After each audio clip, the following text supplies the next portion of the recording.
Hermanos y hermanas, estamos celebrando el segundo domingo del tiempo de Cuaresma y poniendo en perspectiva esta celebración, pensaba en una experiencia vivida por este servidor en el año 2019. Tuve el privilegio de participar de lo que se conoce como el Camino de Santiago. ¿Conocen, verdad? ¿Alguien aquí ha hecho el camino? Una nada más. Dos, por allá hay alguien. Les animo que no se mueran sin haber hecho el Camino de Santiago, porque verdaderamente es una experiencia transformadora, dura, difícil, pero verdaderamente un refrigerio para el alma. Pues créanme que esta experiencia de verdad que tocó mi vida profundamente. Pero algo que me llamaba mucho la atención y que no comprendí casi hasta el final, es que la gente en el camino, vinieran del país que vinieran, a todo el mundo le decían buen camino. Allí no se dice buenos días, buenas tardes o buenas noches, o cómo estás. Te pasan por el lado y te dicen buen camino. Buen camino. Y uno pues lo encuentra bonito. Yo encontraba precioso eso. Mira qué bueno, están deseando que tenga un buen camino. Claro, no tardé mucho en darme cuenta por qué. O sea, hermanos y hermanas, el camino es tortuoso. En ocasiones, cuestas empinadas que parecen interminables, pedregal, se caminaba en tierra. En una ocasión, me recuerdo como ahora, fue miércoles de esa semana, yo me entendía que me había perdido. Uno tiene que seguir una serie de señales que en español, en el español de España, pues están.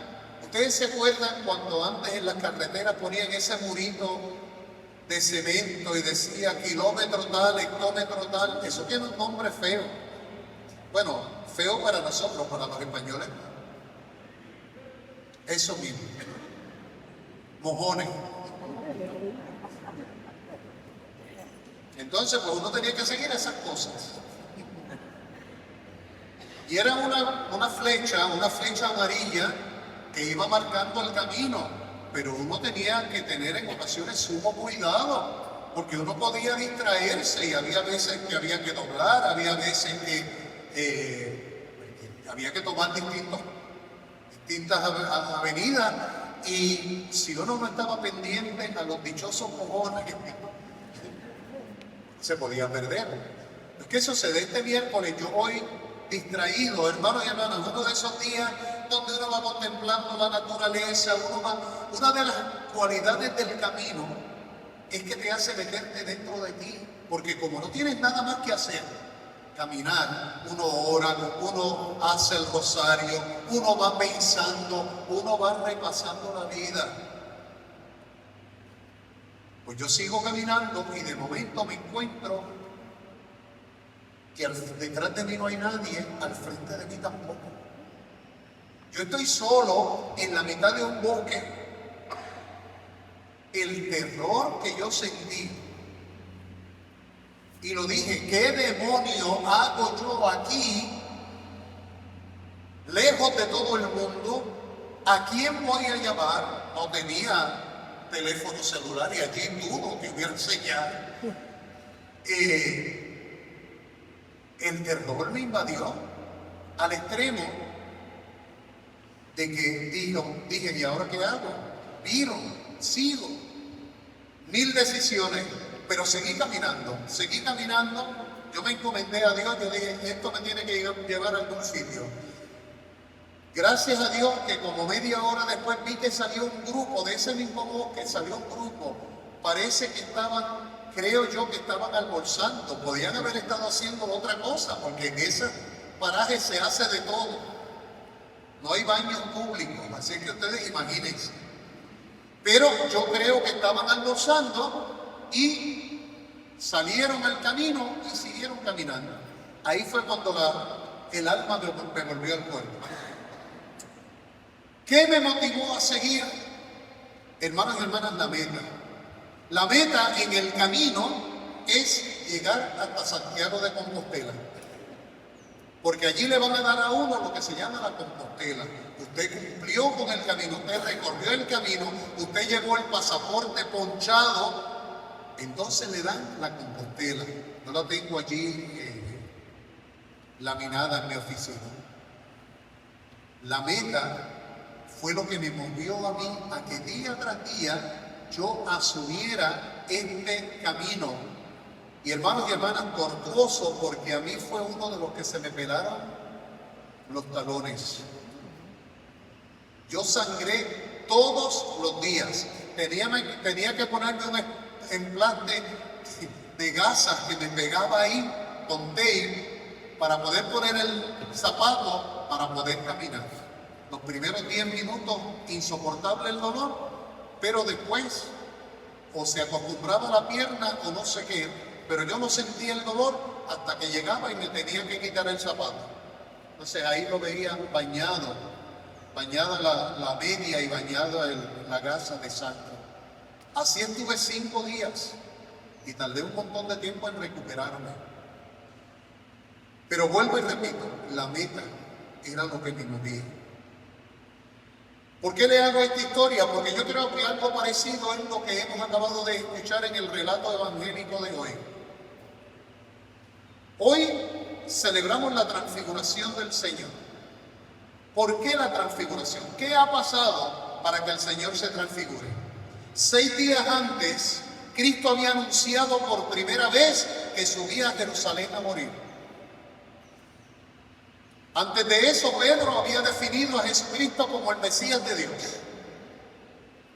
Y Jesús aprovecha la coyuntura para explicar en qué consiste ese mesianismo. ¿Por qué? Porque los apóstoles, al igual que todos los judíos, estaban esperando un Mesías que viniera a regir.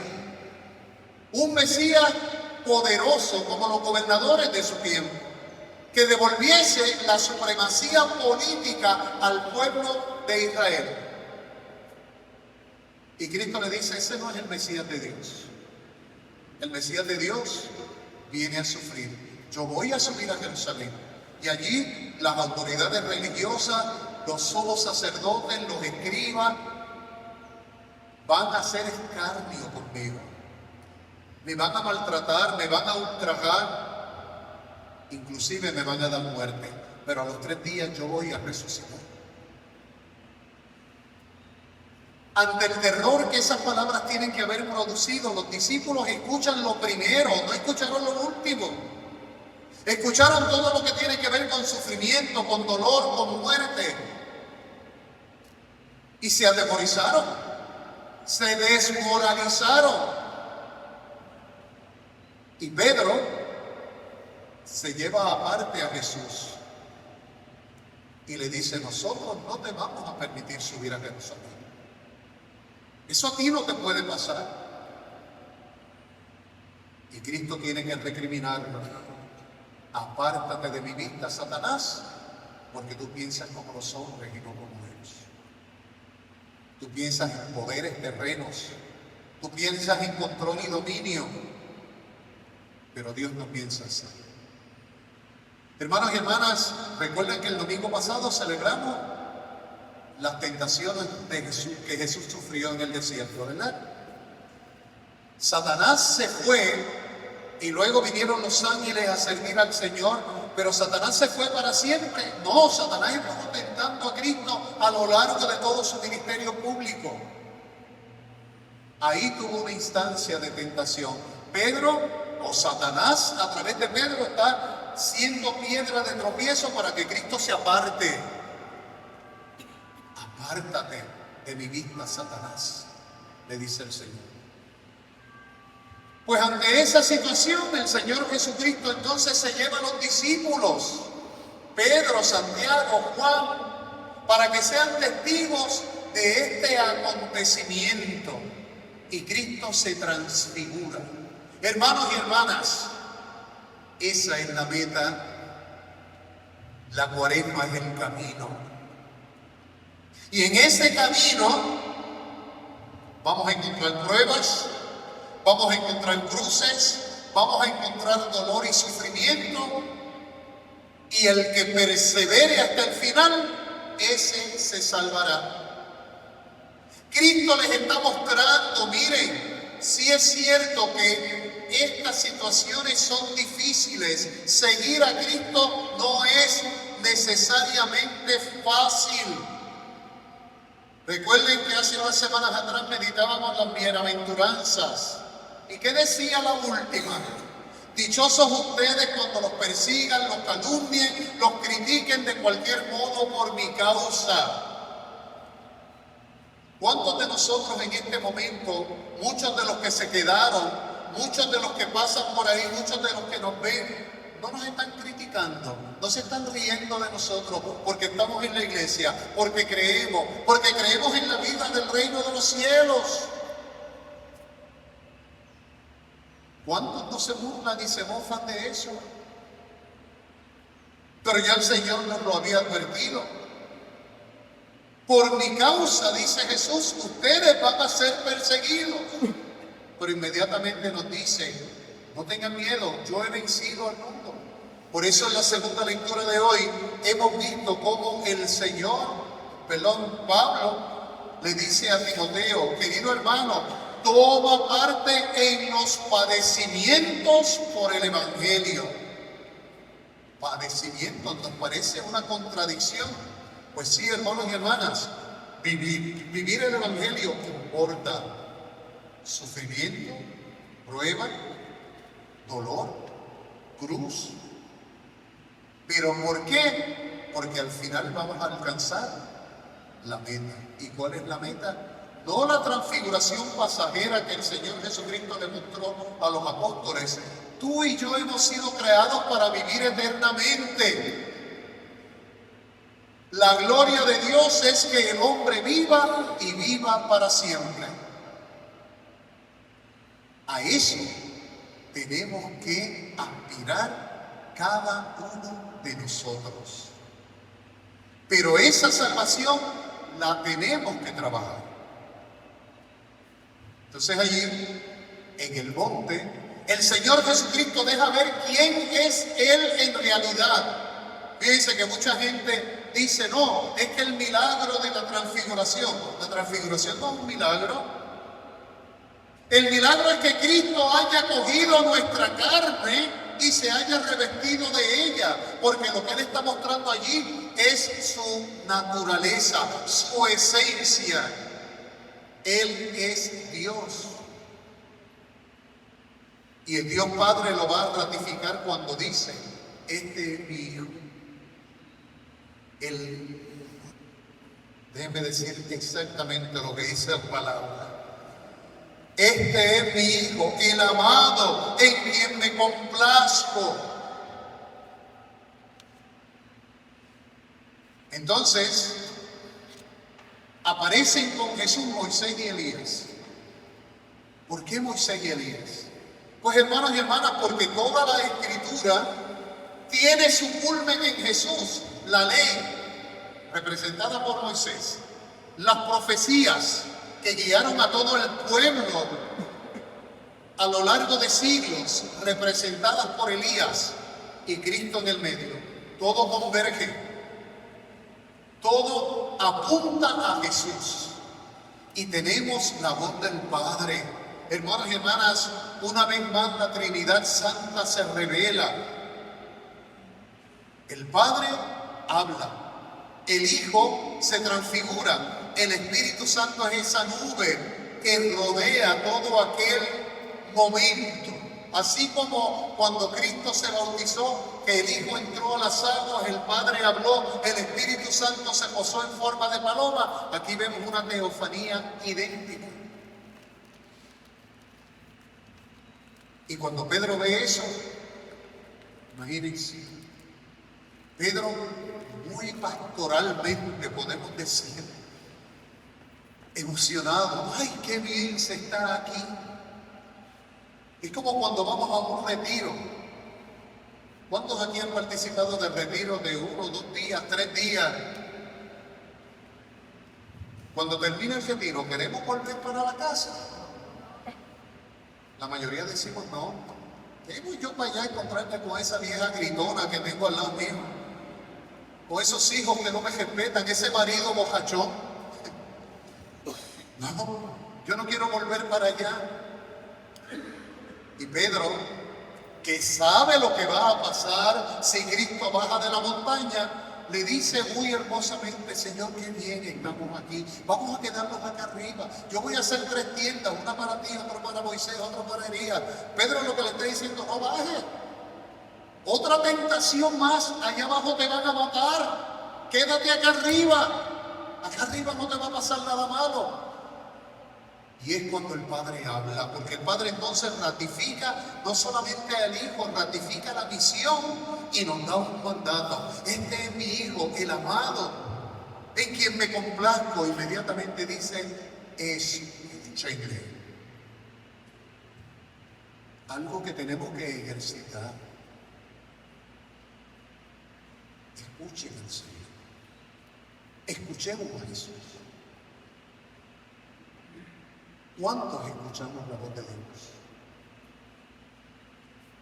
Y aquí nadie me diga: no, yo no puedo escuchar la voz de Dios. Mentira. Lea la Sagrada Escritura, ahí está la voz de Dios. Dios nos habla en su palabra. Cristo nos dice: el que me escucha a mí, escucha al Padre que me ha enviado. Entonces no digamos que Dios no nos habla. Sí nos habla, es que no lo queremos escuchar. Dios no se cansa de hablar. Dios nos habla en los acontecimientos. Dios nos habla en las situaciones. Dios nos habla en nuestros sufrimientos y en las cruces que tenemos que cargar. Lo que pasa es que no queremos escucharlo, porque queremos que las cosas se hagan a nuestra manera, no a la manera de Dios. Entonces, hoy el Señor nos da el mandato: escúchenme. Escúchenme. Tenemos acceso a la Sagrada Escritura, hermanos y hermanas. ¿Quién aquí no tiene una Biblia en la casa? Lo hemos dicho desde el primer día de Cuaresma. Saquemos al menos 5 minutos al día para leer la palabra. Meditemos, rumiemos esa palabra. Dice San Jerónimo: desconocer la Escritura es desconocer a Cristo. ¿Cuán importante es? Entonces sí, vamos a escuchar la voz del Señor, que hoy nos manda a escuchar a su Hijo. Y luego de esto viene el Señor, ¿verdad? Los discípulos, cuando escuchan la voz, caen de rodillas inmediatamente. Y entonces viene el Señor y ya los discípulos ven que Cristo está solo. ¿Y a qué viene Cristo? Cristo viene a bajarnos de la montaña. Se acabó el recreo. Se acabó el break. Hay que bajar. Porque ¿dónde se hace la voluntad de Dios? La voluntad de Dios no se hace allá, trepado en la montaña, apartado de todos. Cristo vino a entregar su vida por todos. Por lo tanto, hay que bajar de la montaña. ¿Para qué? Para hacer la voluntad de Dios, que se traduce en servicio, que se traduce en amor, que se traduce en atención al necesitado, que se traduce en acogida, que se traduce en testimonio, hermanos y hermanas. Esa es la propuesta de Cuaresma. Eso es lo que estamos llamados a hacer en Cuaresma. Cuaresma no es cuestión de añadirnos cosas. Que si yo voy a dejar de comer dulce, que si yo voy a dejar de comer mantecado, que si yo voy a dejar de ver novela. Ay, qué difícil es eso, ¿verdad? Dejo de ver novela, pero estoy 4 y 5 horas pegado viendo Facebook. ¿Sirve de algo eso, hermanos y hermanas?